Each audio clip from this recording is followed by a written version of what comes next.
хүмүүст үзэгчтэй хонгорын нэг өдөр мэдээллийн хөтөлбөр эхлэхэд бэлэн болсон. Эхний мэдээг хүргэе. Төрийн байгууллагын ажлын зохион байгуулалтын архив албан хэрэг хөтөлбөрийн ээлжид улсын үзлэгээр дараах асуудлууд хөндөгдсөн байна. Төрийн байгууллагын улсын үзлэгээр төв комисс, салбар комисс, байгуулалтын комисс гэсэн 3 түвшний зохион байгуулалтаар төрийн байгууллагын ажлын зохион байгуулалт, архив албан хэрэг хөтөлбөрийн ээлжид улсын үзлэгтэй холбогдуулан барилга хот байгуулалтын яамнаас тусгайлан ажлын хэсэг томилогдсон Баянхонгор аймагт ажилласан байна. Улсын үзлэгээр Баянхонгор аймагт баригдаж буй бүтээн байгуулалтын ажлуудын явцтай танилцлаа. 2.3 тэрбум төгрөгийн өртөгтэй. Тус замын ажилд 2018-аас 19 онуудад нийт 9 сая төгрөгийн улсын төсвөөс тавигдсанаас энэ оны хувьд ажилд зогсон байдалтай. Ард иргэдийн ажил амьдралд хүндрэлтэй нөхцөл байдлыг үүсгэж байгаа юм. Мөн 2013 оноос ажил нь эхэлсэн 960 хүүхдийн сургууль буюу 5 дугаар 10 жилийн барилгын ажил нь үндсэндээ 6 жилийн нүрийг үзээд байгаа билээ. Ажил гүйцэтгэгч их найд хувьцаат компани орон нутгийн зүгээс удаа дараалан шаардлага хүргүүлдэгч төсөв хүрэлцэхгүй байна гэсэн шалтгаанаар жил бүр төсөв нэмж батлуулсаар 7 гаруй тэрбум төгрөгийг авчээ. Гэсэн хэдий ч эд дулааны уйдралт ажил нь явдаггүй зогсон байдалтай байсаар өнөөдрийг хүрч байна. За ер нь бол Баянхонгор аймагт олон улсын төсөв, за бусад их усүрээр олон бүтээн байгуулалтын ажил өрнөж байгаа юм байна.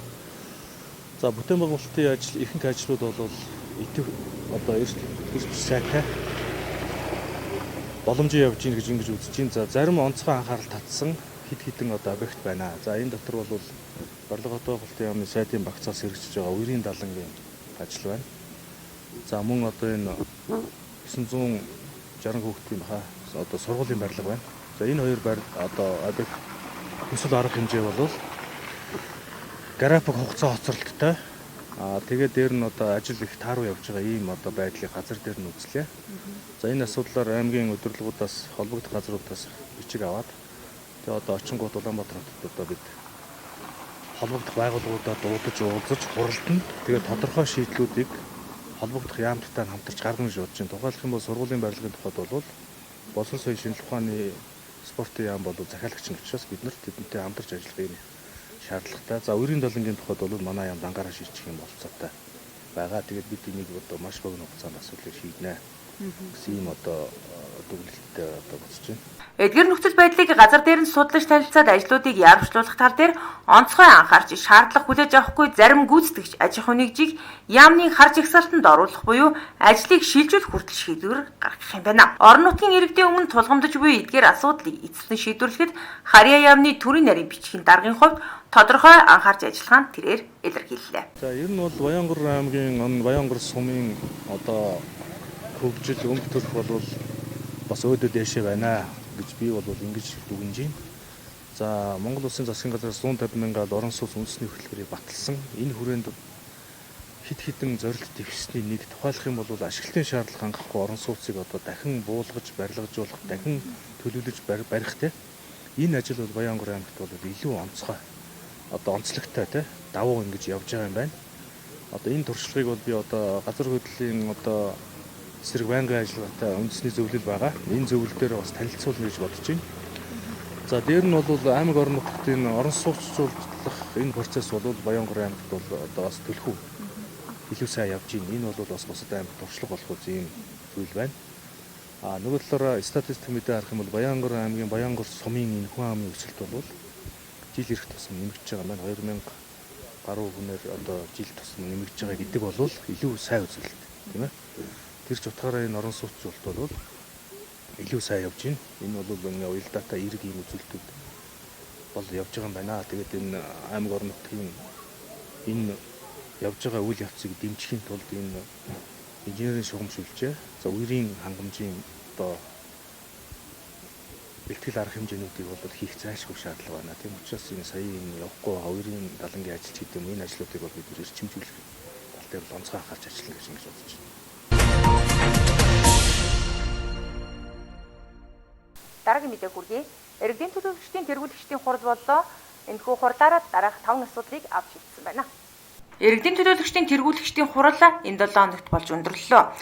Иргэдийн төлөөлөгчдийн тэргүүлэгчдийн хурлаараа 5 асуудлыг авч шийдсэн. Үүнд Баянхонгор аймгийн ээлжид бус 17 дугаар иргэдийн төлөөлөгчдийн хурлын 5-ыг зарлах тухай асуудал, мөн нийтийн сонсголын тухай хуулийн хүрээнд нийтийн сонсголыг зохион байгуулах, тув зарлах, төрийн шагналд тодорхойлогдож ирсэн 4 иргэний материалыг тус хэлэлцэж баталсан байна. Хамгийн ихээр шаардлагатай байгаа тулгамдж буй Эрдэнэ цагт сумын Жанжин 4-р баг түүний нутаг дэвсгэр дээр үйл ажиллагаа явуулж байгаа Шаргалзуу тосгоны 8-р багийн асуудлыг аймгийн ээлжид иргэдийн төлөөлөгчдийн хурлын 17-р хурлаараа Баянхонгор аймгийн орон нутгийн өмчөд үйлдвэрлэлийн газар компаниудын ажлын тайланд хэлэлцгээр тус баталсан байна. За өнөөдөр аймгийн иргэдийн төлөөлөгчдийн хурлын тэргүүлэгчдийн хуралдаан боллоо. Тэгээд хуралдаанаар 5 асуудал хэлцлээ. Нэгдүгээрт нь аймгийн иргэдийн төлөөлөгчдийн хурлын ээлж тус 17 дугаар хуралдааны 5-ыг зардах тухай асуудал. За хоёрдугаарт нь нийтийн сонсголын тухай хуулийн хүрээнд нийтийн сонсголыг зохион байгуулах 5 зарлах.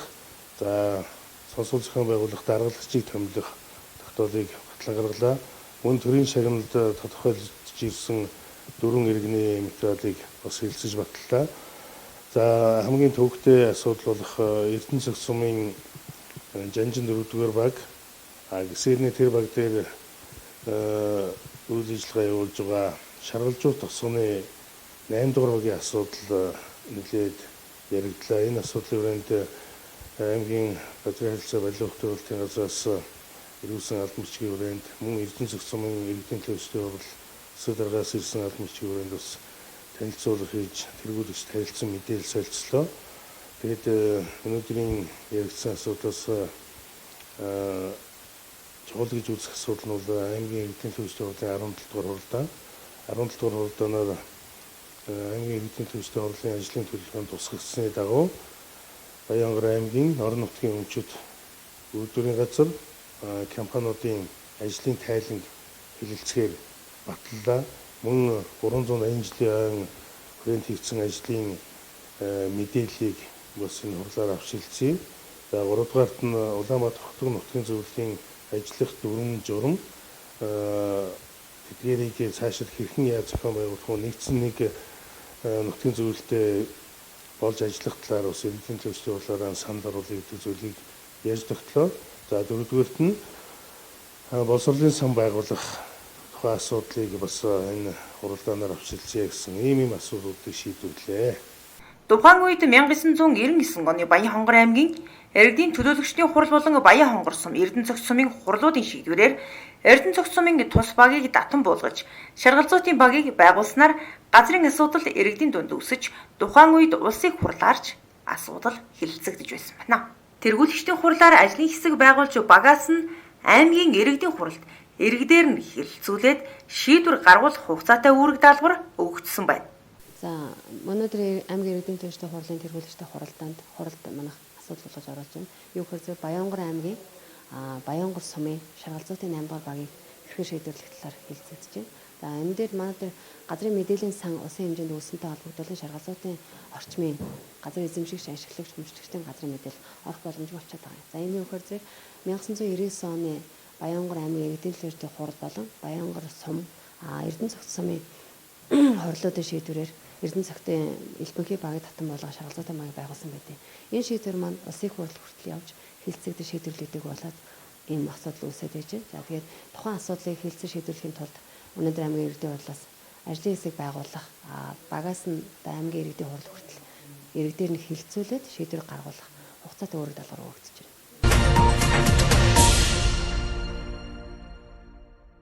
Үзэгч та бүхэндээ дараагийн мэдээлэл хүргэе. Барилгахад байгууллагын яамны төрийн нарийн бичгээр ахлуулсан ажлын хэсэг Баянхонгор аймагт 4 чиглэлийн хүрээнд улсын үзлэг хийгдсэн байна. Энэ талаарх мэдээллийг одоо та бүхэнд дэлгэрэнгүйгээр хүргэе. Баянхонгор аймаг 20 сумтай санамсаргүй төврөөр бууцгаан сумд улсын үзлэг хийгджээ. Барилгахад байгууллагын яамны төрийн нарийн бичгээр ахлуулсан ажлын хэсэг Баянхонгор аймагт улсын үзлэгээр ирсэн байна. Ажлын чиглэлд 4 чиглэлийн хүрээнд улсын үзлэг явагдсан байна.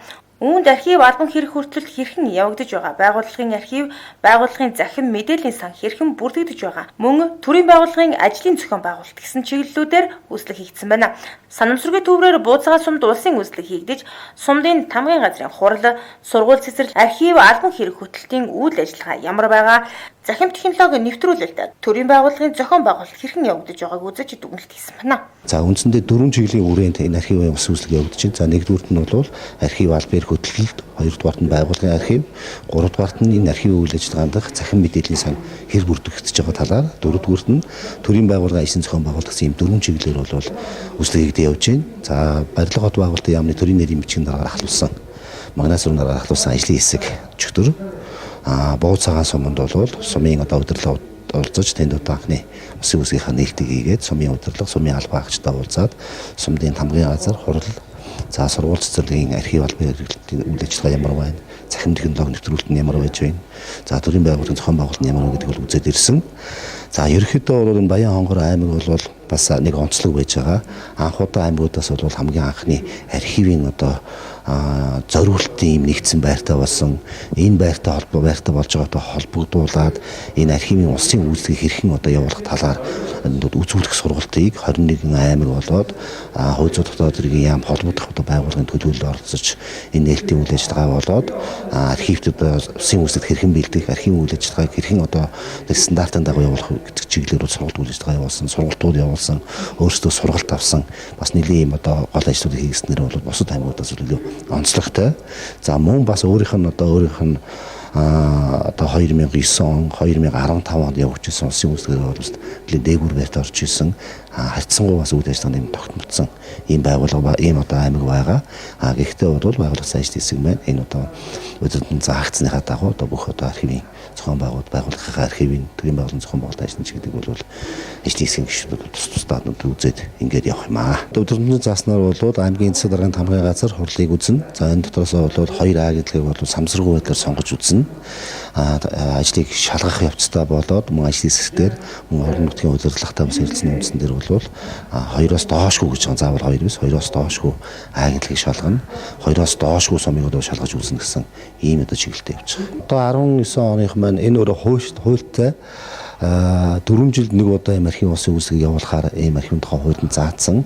За 2009 оноос хойш бол төрийн албаны зөвлөл архивын ерхий газар хамтраад энэ архив үйлчлэг цуг явуулдаг болсон. Яагаад гэхээр энэ архив чинь өөрөө төрийн байгууллага төрийн албан хаагч төрийн байгууллагаар хөтлөгдөж байгаа архив бичиг учраас нэг талаас төрийн албаны зөвлөл тэр төрийн байгуулалтын албаны зохион байгуулалттай холбоотой архивын бичгүүнд бүрдэл ярина вэ?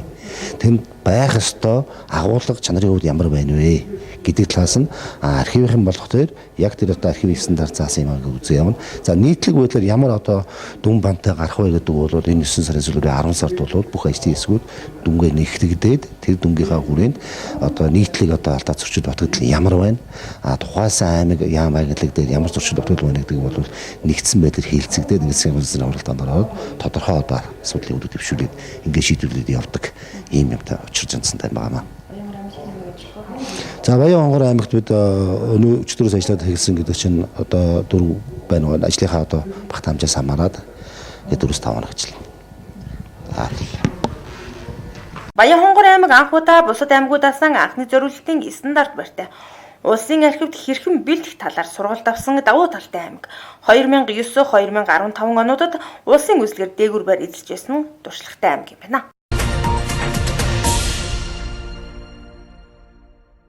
Бидэнтэй хамтсан эрхэм үзэгч та бүхэндээ баярлалаа. Хонгорын нэг өдөр мэдээллийн дараагийн хөтөлбөрөөр эргэн уулзлаа. Түр баярлалаа.